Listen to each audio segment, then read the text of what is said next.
you eliminate quite a bit, which is why I needed to put that video up, because I needed to eliminate.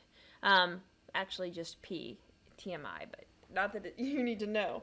But both will be enhanced. Getting the stuff out of the colon is really important.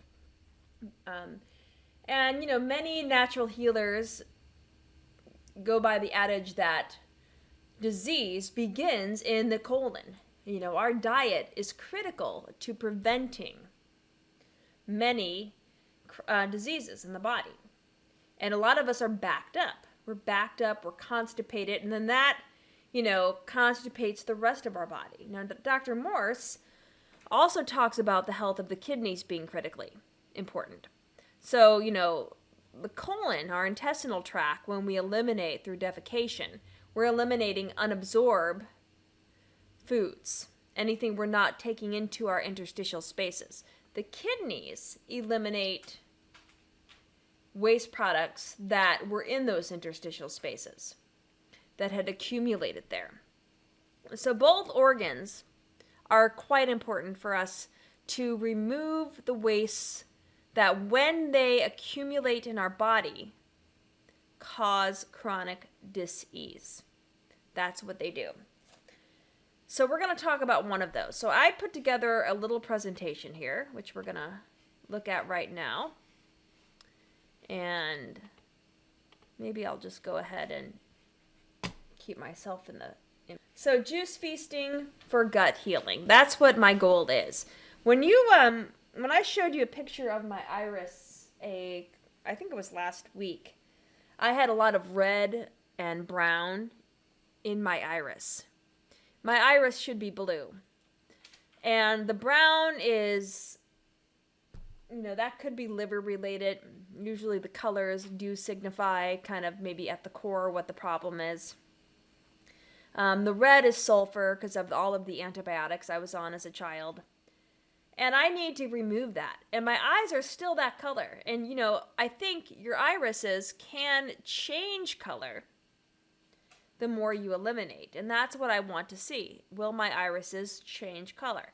I do think since 2010, when I really started cleansing more in an in-depth way, like I said, not only in 1998 did I do a water fast, but in 2010, for 6 months I was on raw foods.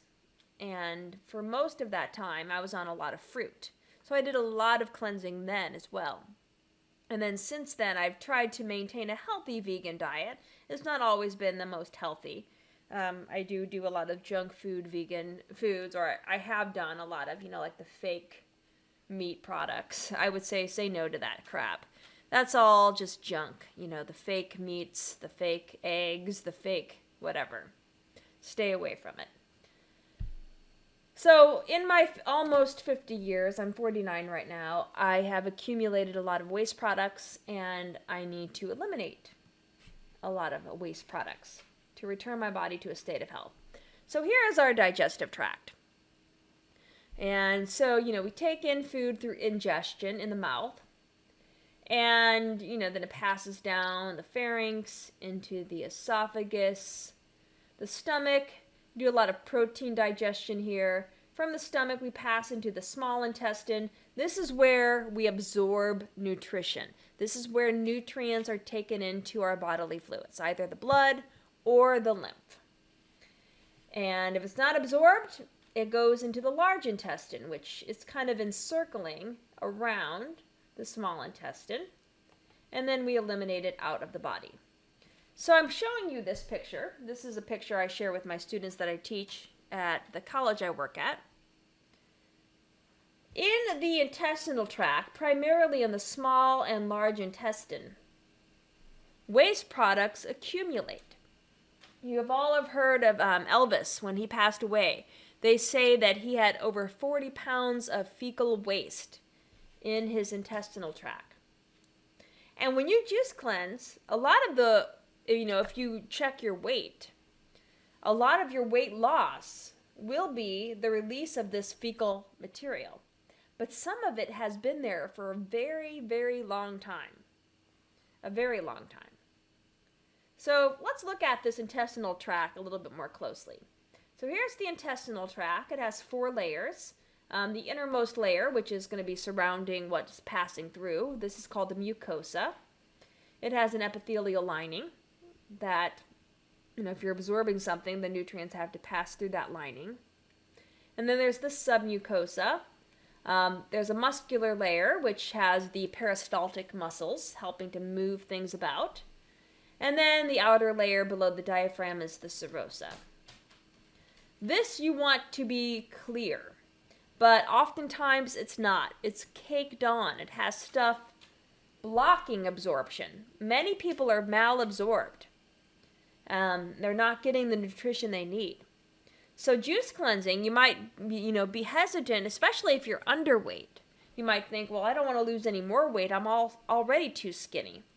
Well, if you don't remove the stuff that's built up here, you'll never gain weight in a healthy way because you won't be absorbing the nutrition that you need.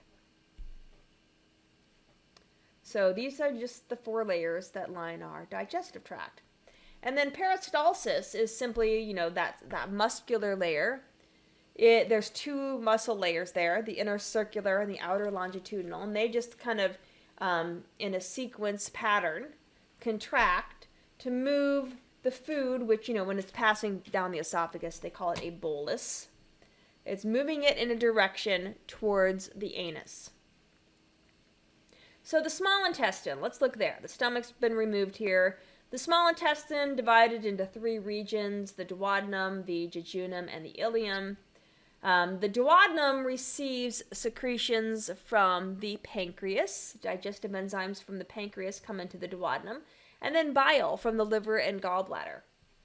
And then, we start breaking down all of the nutrients, and then in the jejunum and ileum, we're absorbing that into our blood and into our lymphatic system. Here you can see, if you take a section of the intestine and look inside of it, the small intestine has a lot of folds. And some of these folds are visible to the naked eye, like the plicae circularis. But as we'll see, there are microscopic folds that are also quite important.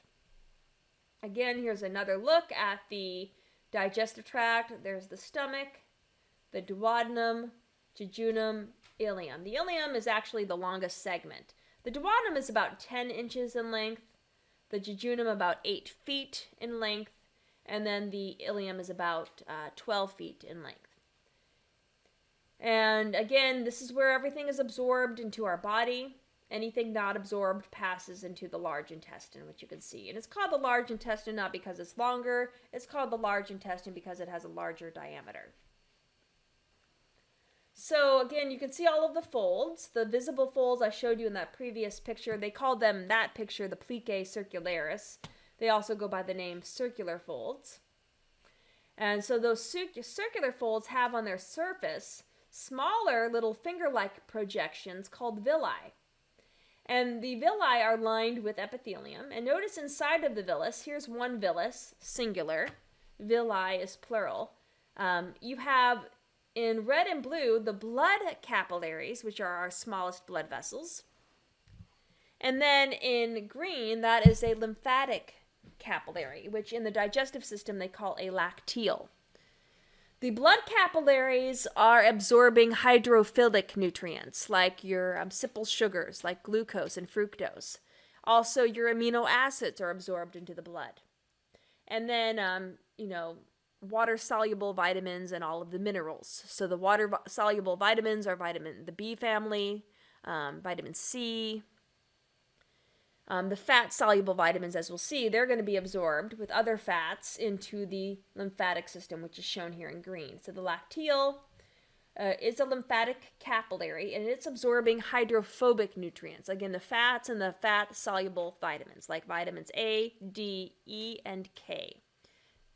So you have to absorb them here. And the small intestine is where all of the nutrient absorption is taking place. Now, all of these folds, just let me kind of share with you how amazing our digestive system is.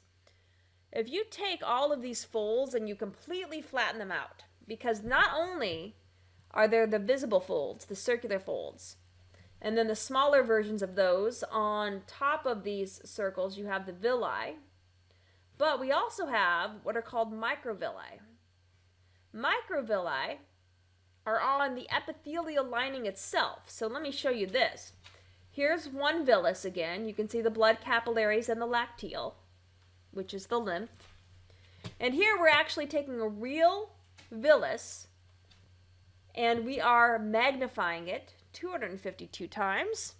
And see on the surface of these cells, they call that a brush border. Those are what are called microvilli. Again, another layer of folding.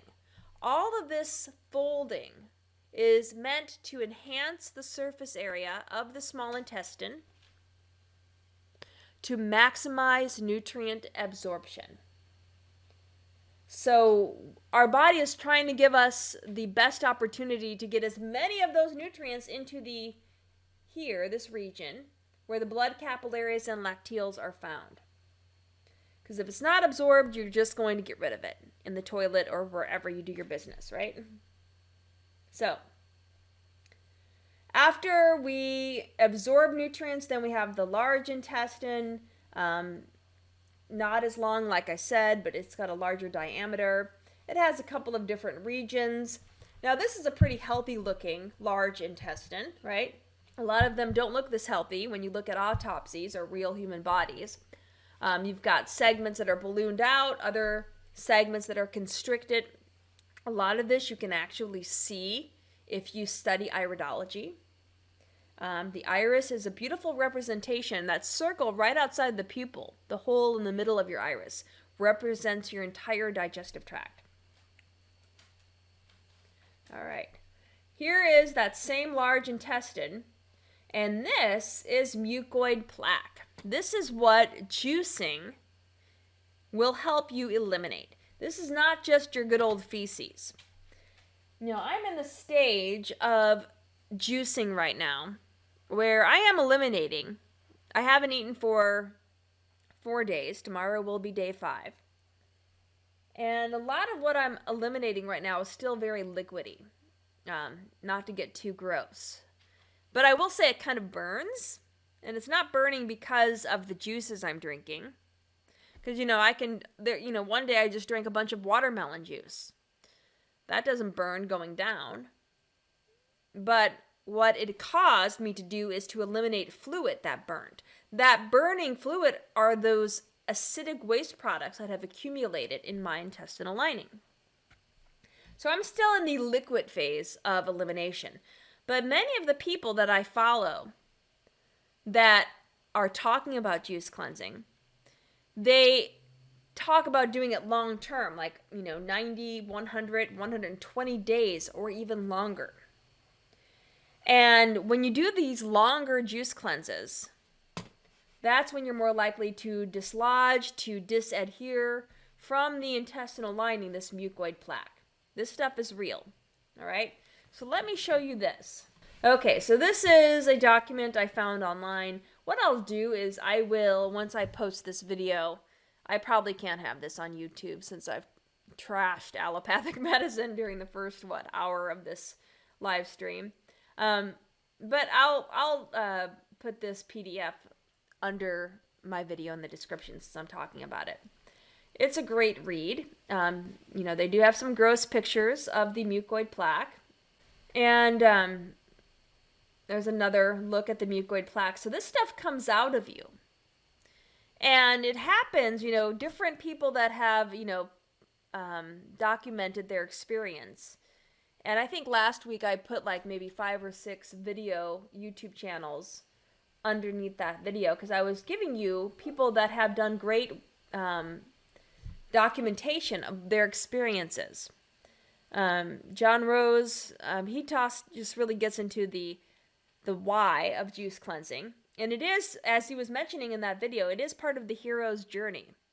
And this is really the true shadow work, might I add, for those of you on the One Great Work Network. This, when you're not taking in any food,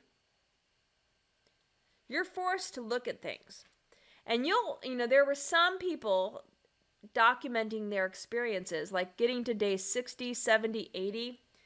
That's when the emotional detoxification becomes very close to the surface. Your body's not hiding anything anymore.